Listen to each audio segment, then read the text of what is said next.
জানি না আল্লাহর কুদরত, আল্লাহর কুদরত।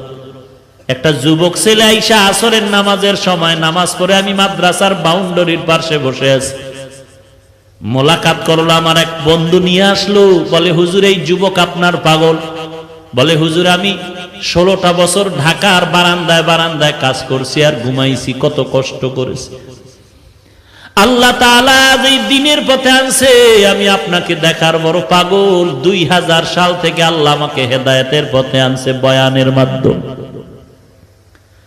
আমি 40 লাখ টাকা দিয়ে একটা মসজিদ বানাইছি, আপনি জুমা পড়া একটু আমার উদ্বোধন করে দিবেন।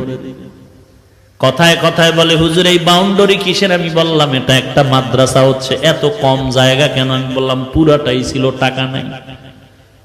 আল্লাহর বান্দা বলে হুজুর জায়গা লাগে 3 কাঠা নিয়ে নেন, আমি টাকার ব্যবস্থা করে দিচ্ছি। আল্লাহর কাছে তখন